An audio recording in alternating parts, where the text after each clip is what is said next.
Hey, what's going on, everybody? This is Mike Kollin at MikeKollin.com. This song is called The Night Shift by Punch Deck. So today, I'm going to teach you how to make a narcissist fall on their ass. The best part about it, you actually don't have to do anything. Just let go and watch them kick their own ass. Alright, let's get this rolling. So in the last video, sorry, being a little sarcastic funny here. In the last video, I was talking about how it's narcissists. See, okay, here's the deal. They want to engage with you in a tug of war. And I'm going to teach you in this video at least one technique on how to completely let go of the rope and watch them fall on their ass all on their own. Okay, a little refreshers from the last video. Number one, they want you to engage. So number two, what they've done is they've got you in this either or mentality, and that is the trick of the serpent. They want you stuck in your left brain. So that's the brain that God warned you about, the tree of knowledge. That's the left brain, logic and knowledge, tree of knowledge. It is the very, very, very limited and limiting brain. It literally is either or. You either have option A or option B, and that's it, and you're stuck. And that's what happens to us, and that's what happens when clients come to me. Like, I feel like I've been stuck for 10 years or 3 years, because you got tricked. So the trick is they get you in this mindset, physically, literally in your left brain, which is either or. There's either box A on the left or box B on the right. Those are your only keyword, only choices. And I come along and say, no, there's another door to the right brain, which opens up to all the possibilities and all the choices in the universe, all the options and all the possibilities. And that is where you find your emotional freedom, and that is where you find your power. So my number one, target, my number one goal is to get you out of your left brain and into your options and possibilities brain. See, the right brain is about all. Listen closely to all. See, now listen to that word versus the other word, only.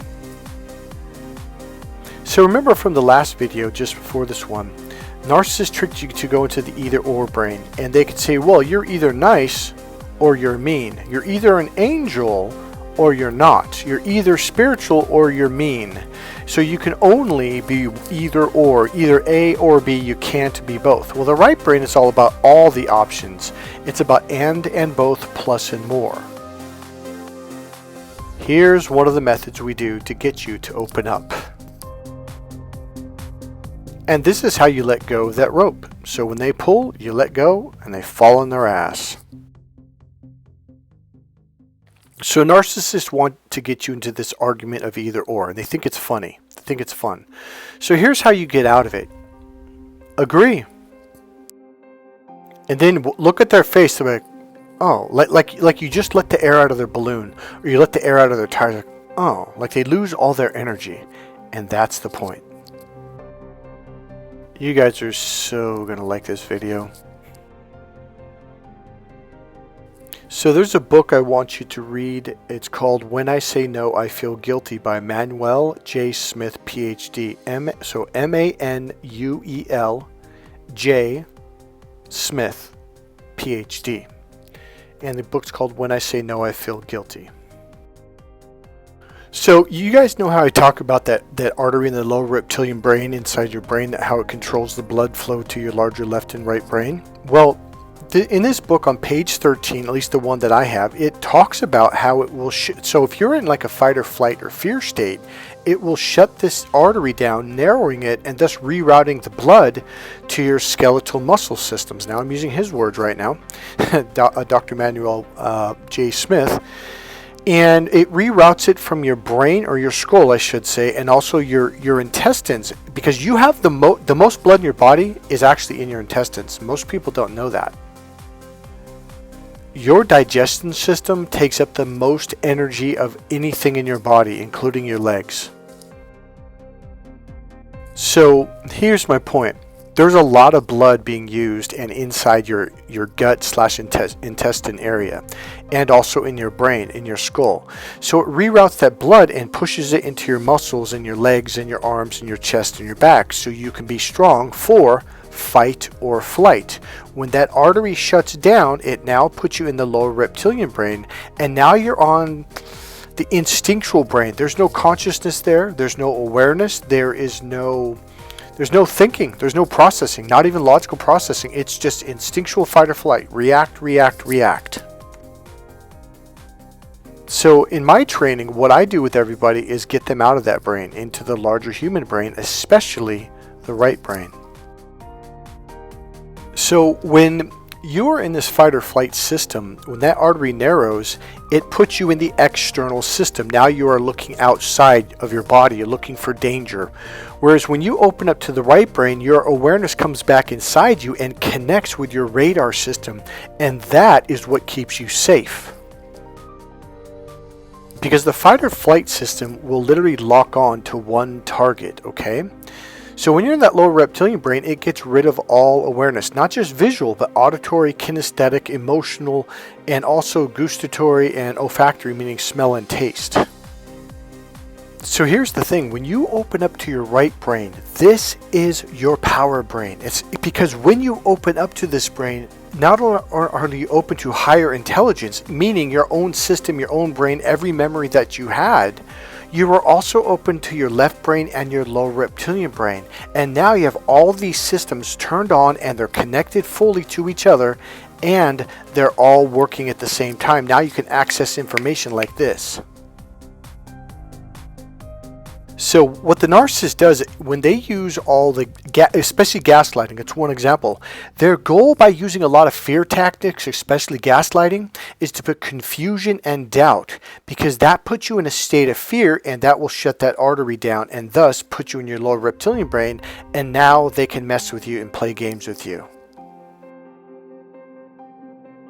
Now here's the interesting thing. The very same thing that I teach men in my course, Crack the Female Code, to attract their wife, to attract that special girl, to fall in love, etc., is the very same technique I teach all of you on how to defeat the narcissist.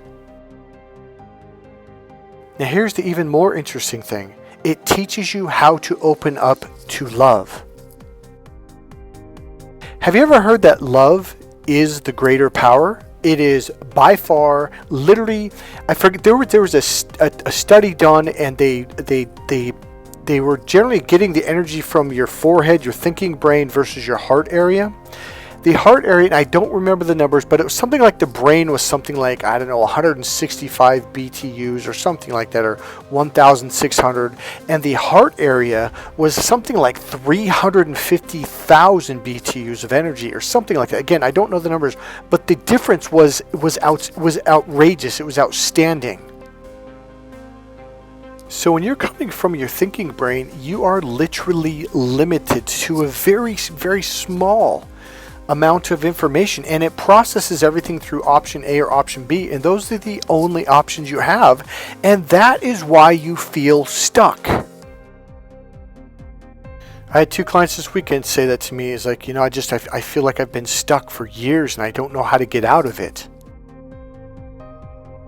Everything that I have specialized in for over 30 years is exactly about this. This is what I do. I get you unstuck.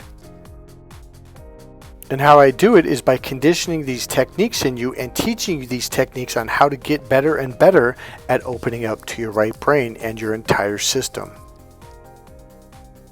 And yes, I teach this in one-on-one coaching and also my internal awareness and emotional grounding classes.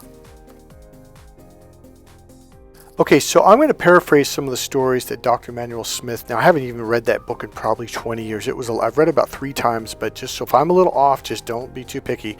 I'm trying to get the point/message across.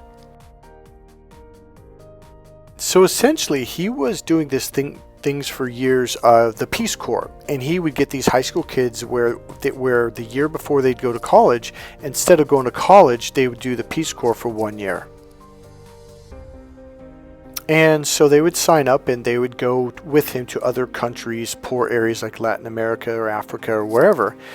And so they would go there with a crew of men. They would have all kinds of construction stuff, a small construction crew. And they would teach these kids how to dig wells, how to make waterways, how to, connect pipes and build huts and nail and saw and just to build living spaces and fresh water, etc.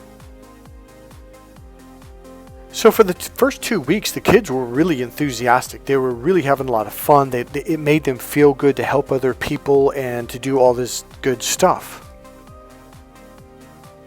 The only problem was that the kids would never say no to the people of the area, and the people would say, "Hey, can I get some nails and a hammer and this supplies?" And they were taking all the supplies that were supposed to be set aside for building the water wells and the huts and the homes and the houses and shelter. So then all of a sudden he comes along and says, "Hey, you can't just keep giving this stuff away like that. Maybe 1 or 2 nails, but you can't be giving them like a box of nails and hammers and all this wood and stuff. Like, we need this to build this stuff. Otherwise it's just a waste." So the kids were like, "Oh, okay." So what he noticed was, after a few weeks, a very short period of time, all of these kids would start to shut down and they would go into really deep depression.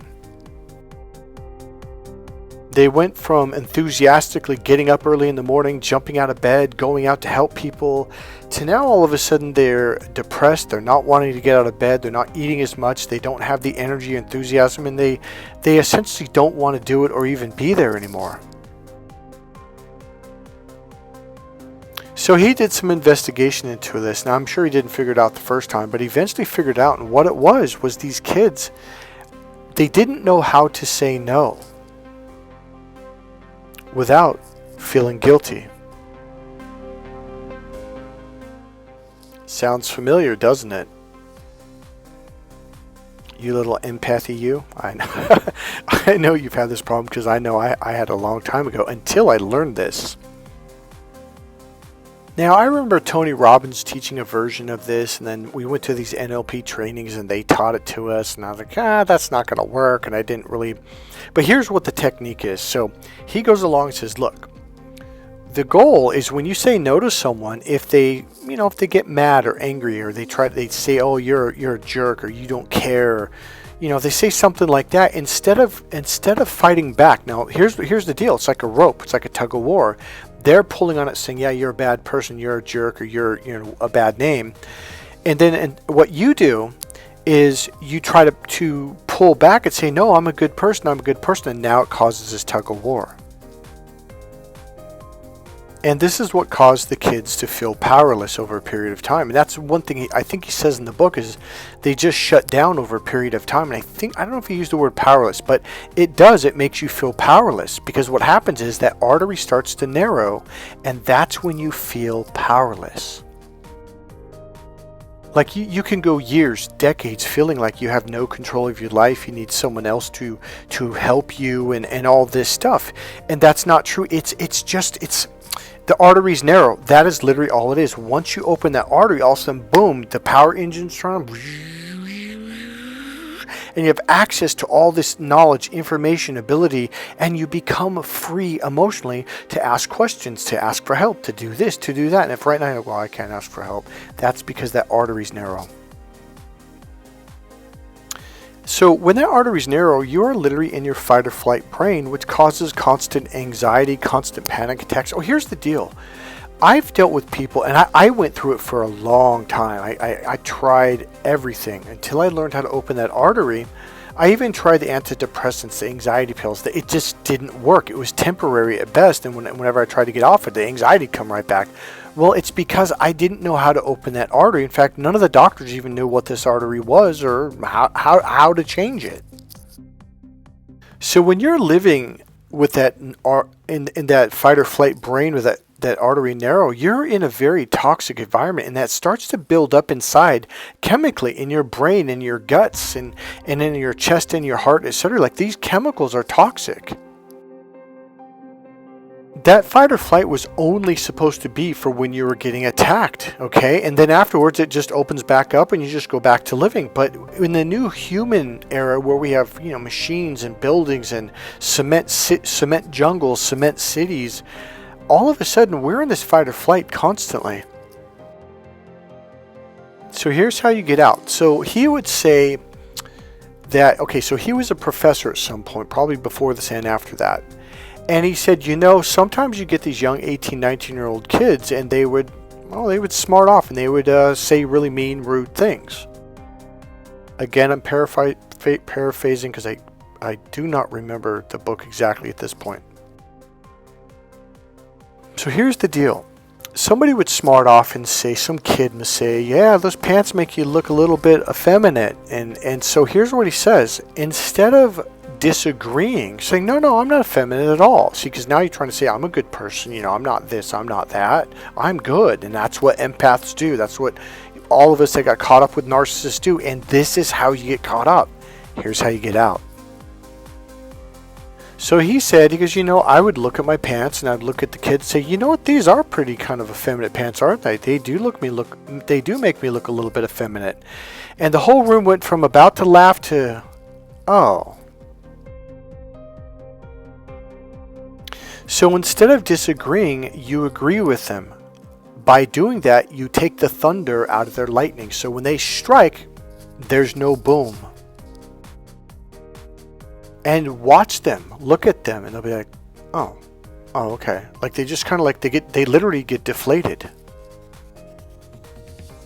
So he would use some more examples, like some of the boys would say, yeah, you're a FAG, or they say, yeah, you're a fairy, or you're this, or the way you dress, or the way you walk.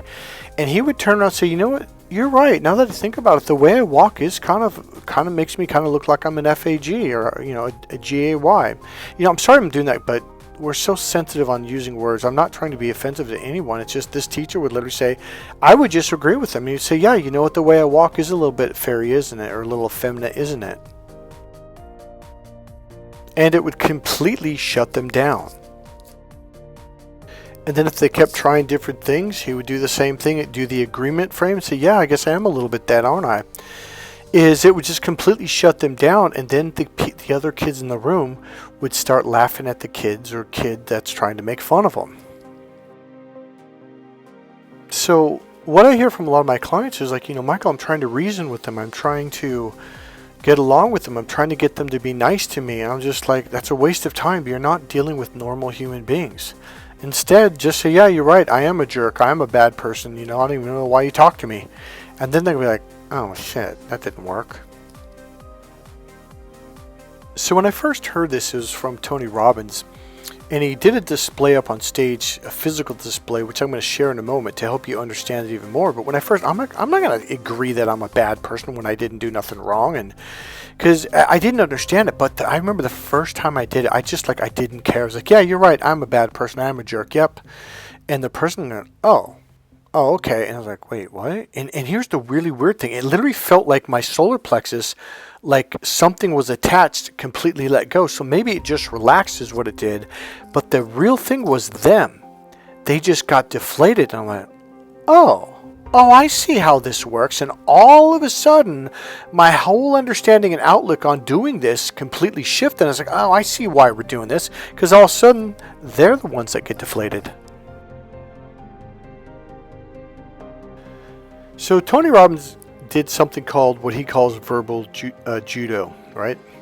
So he had a guy come up on stage, a real muscular guy, said, "Be kind of, who here is strong? Okay, you're a big guy, come on up here." So dude's really strong. I mean, just bodybuilder, just massive. And he goes, "Here's what I want.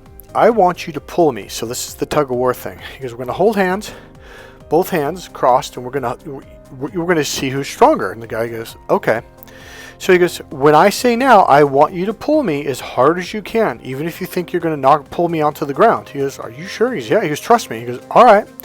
So Tony goes, "Ready?" go. And the guy starts pulling back and stepping back, and Tony goes with them. Next thing the guy's walking back, and Tony's going with him, and they're going around in a circle up on this big stage, round and around, and the guy, his face, he goes, how did that feel?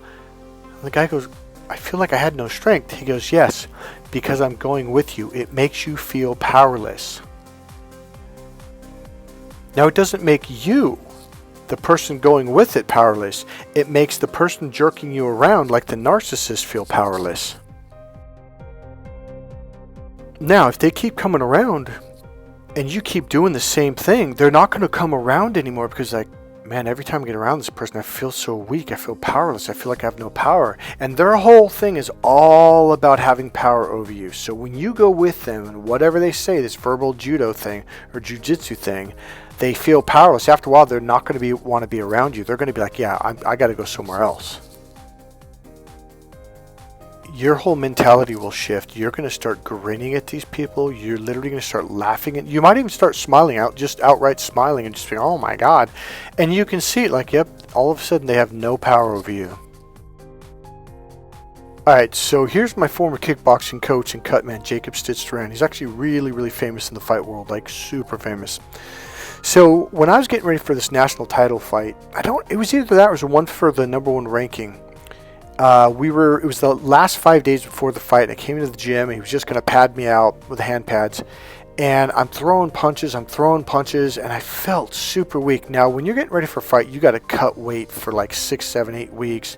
You're cutting back in your calories, you're watching everything you eat, you're jogging 5, 6, 7 miles in the morning, you're sparring twice a day. I mean, it's just like you're beat up, you're tired, you're bruised, and you're exhausted. So the last week, the last 5 days, there's no more sparring. You basically run in the morning, you come and you pad out. That's it, right?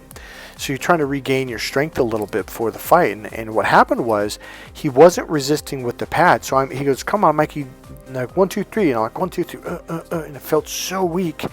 And I literally, after a couple of times, I go, hey, I think there's something wrong with it. He goes, well, what do you mean, Mikey? I'm like, I think you got to pull me out of the fight. And he's like, why? I go, Jacob, I have no strength. He's, no, come on, Mike, you got it. And he did it again. But instead of resisting with the hand pad, so it would hit hard, he would let it go, and it would like go back. So it would go back, and here's the key phrase, without any resistance. So he did it again, and I'm like, man, I was really freaking out. And then he starts laughing. I'm just messing with you, Mikey. I'm like, what are you talking about? He goes, I'm not resisting. I'm like, what? He goes, come on, hit it now. Pop, pop, pop. And then it was like, boom, he resisted. And he caught every punch with my hand. Pop, pop, pop. And all of a sudden I felt extremely powerful. Now listen closely to what I just said. So when you resist them, they feel powerful. When you try to make them like you, when you try to say, hey, don't be mean to me, be nice, it's like, so you're trying to pull them over and to the nice side, like treat me well, I'm going to be nice to you, be nice back. It's like you're making them feel powerful. When suddenly you're like when you literally just don't care, they're powerless. When you let go of the rope and like, yeah, I'm not playing this game, they feel powerless and like, oh shit, and then they get deflated and they literally feel powerless. And now you feel emotionally free. And you also feel powerful and ready to kick ass.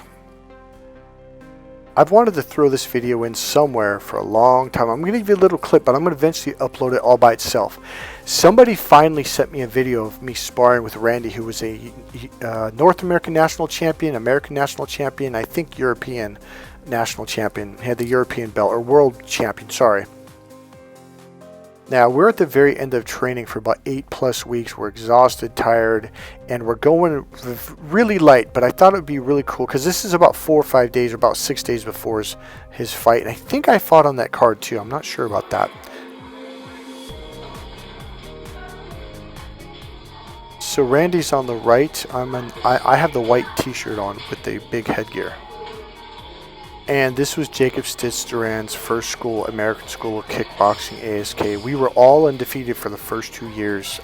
We moved it into a much nicer place after we were at this place.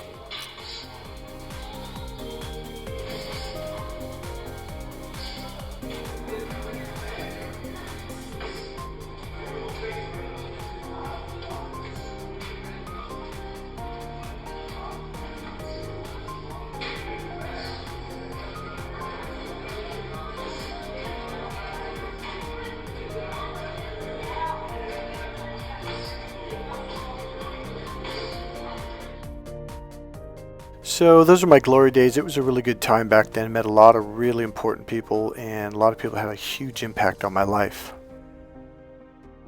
Okay, so let me give you a real life example of what I did with a narcissist. So it's literally me applying this technique of just going with it, the agreement frame, and letting go of the rope so they fall on their ass. So one thing I want to let you know, obviously I can train you in all of this stuff, in all these videos where I teach better than I can on a video, because it's one-on-one. I can see what you're missing, what you need to hear, when, etc. So it's much more effective, but I think this story will give you a really good, solid idea of how it works. So this person that I had blocked on everything, social media, everything, you name it, I came back. I mean, they lived like 400 miles away from me, etc. And so what happened was they were sending me gifts every 3 weeks, or in a letter in between, etc., begging me to come back. Oh, I'm so sorry, blah, blah, I shouldn't have done that, and all the bullshit, right? All the gaslighting, all the bullshit. So after 5 months, somebody knocks on my door, or actually, sorry, rings the buzzer. And so I'm like, who the hell is that? And so I went downstairs, and sure enough, it was them. And so they're like, if you just let me, let me talk, there's something I just think you need to know, just this one thing, and you'll understand. And I'm like, okay. So I said, I tell you what, and I was kind of pissed actually. Like, are you mad? I'm like, yeah, I'm pretty pissed, dude. I really don't like you, and I don't want to be around you. So I said, I tell you what, I don't want you to come back pulling this shit anymore, saying, oh, there's just one more thing. No, you're going to get all your one more things out right now. We're going to go down there, we're going to sit on the picnic bench, and you're going to tell me everything, or tell me whatever it is that's so special that if I only knew, then I would understand. Because that's what he said. So he went and sat down, and he started off with how you been, all this BS. And this was a while back when I really should have just cut to the chase, but I was still like an empath trying to be nice. But it was from this that I learned, like, no, once you cut off a narcissist, you're done. And so he would try to say, oh, well, don't you remember the good times? I'm like, nope. All I remember was a complete, absolute mind effing, gaslighting, confusing, just nightmare. So they pulled every trick in the game, and I mean every trick you can imagine. And then the person goes, well, you weren't exactly that nice either. And I'm thinking, like, I did everything in my power to help this person. And I didn't even know that this game was going on until after about 2 months or however long it took. And I'm like, what are you talking about? I turned your life around. I turned your business around. I turned you around, your social life, your dating, like everything. And he'd even said so. And so he's like, oh, well, and I go, okay, so what exactly did I do wrong? What was so horrible about it? Well, you weren't exactly the nice person. Oh, okay, so what was it? And they never gave a specific. He said, well, I don't remember what they said. It was like, you're a bad person, and you did mean things, and here's what I did. So I was like, you know what? I'm just going to agree with every single thing that this person tells me, and I did exactly that. I said, you know what? You're right. I was a jerk. It was me. I was the monster. And then I said, I'm the worst monster on the... You have no idea how mean I am. The worst monster on the planet. I'm mean, and I'm this, and I'm that. Whatever he said, right? And then I said, you know what? In my professional opinion, if I were to give you my professional opinion from all my experience and all my trainings and certifications, I would advise you never, ever, ever to call me again, or to ever talk to anyone in the world that treats you in this way that you say. My advice is to never call that person, to never come around, and never, ever speak to them again. Ever. And then you could see the deflation happening. He just literally physically slumped. He was, oh, well. And he went from, like this aggressive, tough guy. And then he went to, oh, well, he's kind of thinking, eyes going left and right. He's looking down. Well, I mean, that's not exactly what I meant. I said, oh, okay, so what did you mean then? So Mr. Narcissist came with his own agenda of, I'm going to bring Mike back, and I'm going to trap him in this whole misery bullshit scam game. And I had my agenda too. My agenda was to completely get rid of this person for the rest of my life. So all I did was agree with this person. You're right. I am a horrible monster. I'm the worst person in the world. And I used whatever words he used at the time. It's been about 4 years, so I don't remember exactly what he said. But I just repeated them back to, we're in total agreement. I absolutely agree with you. Because my whole thing was like, it was kind of like he just trapped himself. I'm like, yep, you're right. And I was using what he said against what he really wanted. Because I knew behind this was he wanted me to say, oh, no, I'm a good person. I didn't do bad things. And when I agreed with him, he was like, oh, shit, there's nothing to grab onto. There's nothing to hold onto. I just let go of the rope. I don't really give a shit what you think of me. And it worked flawlessly. And I mean, it was smooth as butter. He literally had no idea what to say after. Like he trapped himself in his own either or box, and that's literally what happened. So there's obviously much more that I could teach you in training you how to let go, because there's physical things that we do with our awareness, the internal grounding, the emotional grounding thing, that really teaches you how to energetically let go of everything. And that's what I employed while I was doing this technique. So here's one of the core things I'm doing when I'm working with you is I'm unlocking all the limitations that they've conditioned into you since childhood. And within a few conversations, you're going to be blown away at how powerful and how free suddenly you feel and are. Your life literally can become awesome. People have no idea how much you can shift. And again, the reason why is because, number one, you've never worked with someone like me. Number two is because that artery's closed, so you think, well, there's no options, there's no possibilities. It's because you're stuck in your left brain. That's all it is.